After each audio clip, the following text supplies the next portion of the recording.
Hello everyone, this is Danai, and today's video is going to be a little bit different.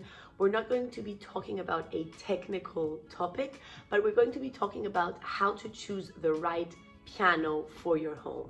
If you're starting out with piano right now, or if you're looking for a new practice piano, I have a few points for you about what to look out for when you're choosing a new instrument, what I personally look out for, and what I find important and what I find less important in order for you to stay within your budget. So if you're interested in that, then keep on watching.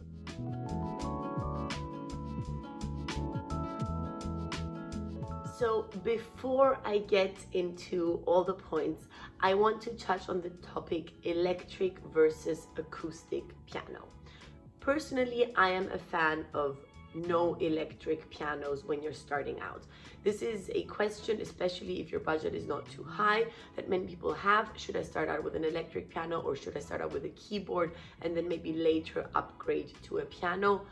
Personally, I say if you want to take this semi-seriously and also want to focus on producing a beautiful sound and not just knowing which key to press, then you should really try to opt for an acoustic piano. If you are someone who actually just wants to really start out by, learning the keys and which key is where and really just play a song and are not interested in developing further with the piano and are doing it just for the fun of it, then a keyboard is fine. But if you want to have some kind of future with piano and are looking to really be able to have a beautiful sound, then you need to practice on an acoustic piano.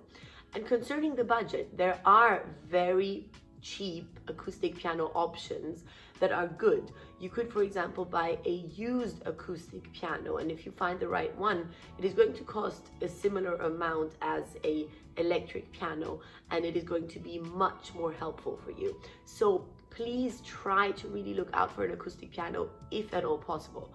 Of course, if your budget really can only be geared towards, for example, buying a keyboard, then do that before you don't do anything. In the end, this is about music, this is about playing the piano and having fun and producing something creative. So of course, it is better to do it, and I'm the last person to tell you don't buy an electric piano. It's not worth it. Of course, it is always better than not doing anything, and I am happy for any person on this planet that plays the piano, that has fun making music.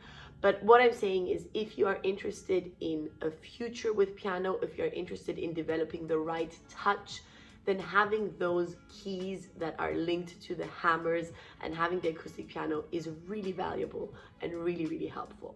When I started out with piano, my parents actually rented an acoustic piano because we didn't have a piano in my household, and because we didn't really know where this was going, they said, we're not buying an acoustic piano for you, girl. Let's see how you're gonna do. So they rented an acoustic piano, and this was a very cheap option. You just paid very little money every month and you had an acoustic piano. So I don't know if this might be an option, but I just wanted to throw it out there. You can also rent a piano if that helps you, and then you have your acoustic piano. You can still see how this feels and invest in it maybe a year later, and you didn't spend a lot of money on it. Now, what to look out for in that acoustic piano? I'm going to be focusing on the acoustic piano only, since I think this is the most realistic option for you if you want to develop later on. So what to focus on? Before I get into the points, I want to add in a little quote by, I think it was Horowitz who said that. He said, there are no bad pianos in this world, only bad pianists. Of course, this is only true to some extent, but I think it is a wonderful quote because it really shows you that you can get the best out of every piano. You should get the best out of every piano as a pianist and not complain about the instrument. There is so much you can do with your hands. Having said that, of course, when you are buying a practice instrument, you want to have the best possible, because this is also what you're going to be working on technically and sound-wise. So the first 2 points are very obvious what you should look out for. The first is tone quality. I think this is probably the most important point ever, because you can always work on the action, you can always work on the keys, on all the technical stuff. You cannot work on the tone quality. The tone quality is very much influenced by the way the wood has been worked on, the way it has been shaped. I would say the tone quality is there or it is not there. Yes, you can influence the hammers, but the shape of the piano, the way it is built, kind of the soul of the piano is there and is permanent. So the tone quality is the first thing that I look out for. How does it sing? How does it speak to me? Is it warm? Is it not warm? These type of things I look out for, and I try to choose something that really speaks to me. If you choose a piano that you instantly fall in love with.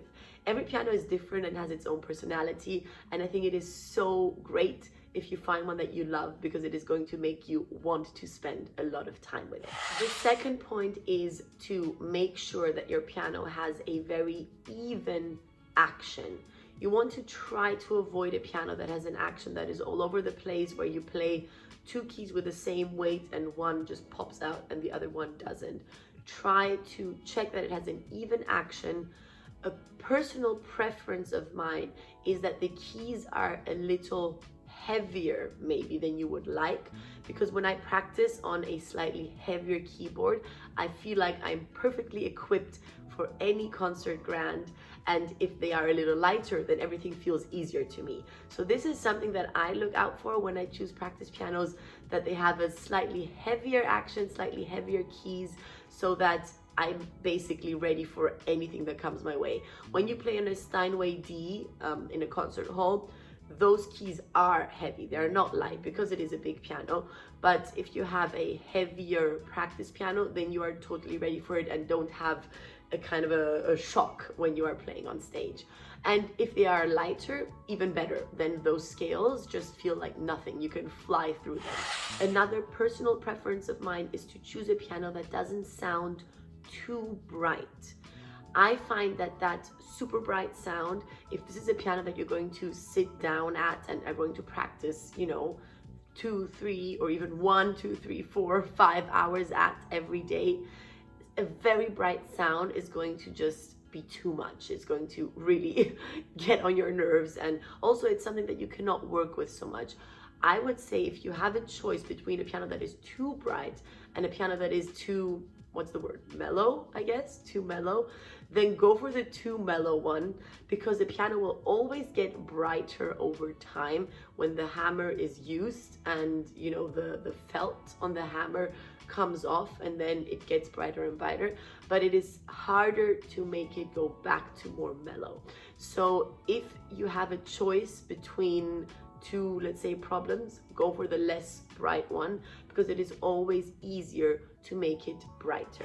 Another thing I want to mention is that if you're choosing a piano and you're not a professional pianist, it might be very helpful to choose the piano with a pianist. So if you have a friend that's a piano teacher or a performing pianist, or just someone who has played piano for a long time, it is very helpful to take them with you when you choose the piano, because I really believe an expensive piano does not equal a great piano. Sometimes you can find a great piano that is not expensive at all, and sometimes an expensive piano is not going to be good for your taste. So really try to bring someone with you that understands how the piano works, that can play different styles for you, something intimate, something loud, and can really tell you how the action feels, because you will find a great piano at any budget if you have someone with you that can use it and that can really show you what this piano can sound like. As for labels and companies, there are many opinions. Some pianists will say, I only play this and that. I don't know, I only play Yamaha, I only play Steinway, I only play Bösendorfer, I only play Bechstein. I am not someone who says I only play this and that. I think that if you do the blind test, in the end, it's hard to really differentiate between the labels. I would definitely not recommend go for one label only. I think that you should be careful with certain, let's say no-name labels that really sound like it's a machine, that just are super cheap but sound like it's a machine. I would always opt for going for a bigger label like the ones that I just mentioned, and then in used form if you want something cheaper. But upright pianos already start at a pretty low price, so I think an upright piano from these labels you can find. But generally I would say go with the feeling that you have with the piano. Don't be fooled by the label. If you cannot afford the super expensive Steinway, it doesn't mean anything. There are so many great other pianos out there as well. Personally, at home, I have a Yamaha C3. You probably know this if you've been watching my videos, because it is in my videos very often. I have a Yamaha C3 grand piano, and I also have a Yamaha upright. Since I live with my sister, we have two instruments that also has a silent function. So we have two Yamaha pianos. I find that Yamaha pianos are amazing practice instruments because they can take so much. I've played so much on that piano. It has gone through so many practice hours of crazy stuff, and it is still very, very good, and I feel very comfortable with it. But as I said, this does not mean that you need to buy a Yamaha. This is just what I work with, and I'm very, very happy with it. Now, once you have bought your piano, there is also the question of maintaining it and making sure that it stays a beautiful instrument, because it makes a huge difference if you just let it in a corner and never touch it again, besides playing it, or if you look after it. So of course, the most obvious point is tuning it. It really is important to tune your piano regularly. Depending on how much you use it, I would say once a year is a good amount. If you use it more regularly, then maybe twice a year should be totally fine. Of course, if you are a performing pianist that works on it 4 to 5 hours every single day, then maybe every 2 to 3 months makes more sense.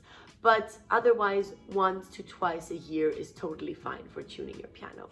The other thing I want to mention is consider also making some bigger adjustments when necessary. So for example, sandling or needling the hammers.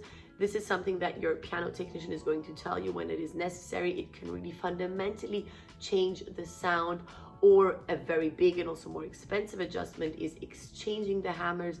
But for example, if you have a grand piano in your house for whichever reason, maybe it is an heirloom from your grandparents or something like this, and it doesn't sound quite right, but you have this grand piano, sometimes it can really be an amazing result if you simply exchange the hammers. This is an expensive thing to do, but it is less expensive than buying a new grand piano. So sometimes consider exchanging the hammers, and it's going to feel like you have a whole new instrument. So some bigger adjustments can be huge changes for you if you can afford it, and if you want to upgrade an already existing beautiful instrument that you have at home. The last important point when maintaining the piano that I want to mention is taking care of temperature and humidity in the room. Having a too dry room can be very, very bad for the piano. In the worst case, you can get a crack in the wood, which really is the worst thing that can happen, because then it's basically broken. But also if it is too humid, of course, that is also not good. So a little trick that I know from a piano tuner that I used to work with closely, he had a piano that was in a pretty dry environment, and he used to literally take a bucket of water and just place it under the grand piano, under the wooden part of the grand piano, so where the chords are, not where the keys are, and just put it there and let it do its thing for a day or two. Sometimes he would even just pour water on the floor under the grand piano, like a tiny puddle, and let it sit there and let the wood absorb it. And the first time I saw this, I was kind of in shock. I was like, what are you doing there? But it was amazing. The next day it sounded beautiful. Of course, this is kind of an extreme thing, and it was because the piano was in a very dry room.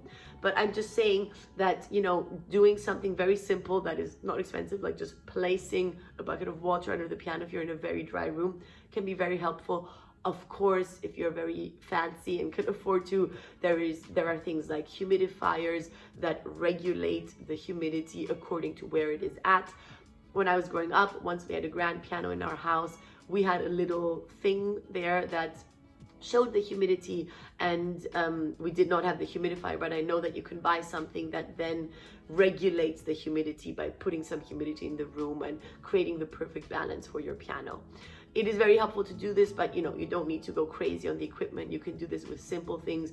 Make sure that, for example, there is not a door that is open towards the garden or a window that is open at all times and has cold air going on your piano. That is not going to be good. So maybe buy a little thermometer or something that is going to tell you the temperature and the humidity, and try to just regulate it with your common sense on your own to make sure that your piano is well looked after. So these were my top tips on what to look out for when buying a piano and how to maintain it. I hope that you found this helpful and useful. Let me know if I missed anything, or what you looked out for when you did buy your first piano, or also if you're looking to buy your first piano right now. And I'll see you again in the next video in 1 week. Bye.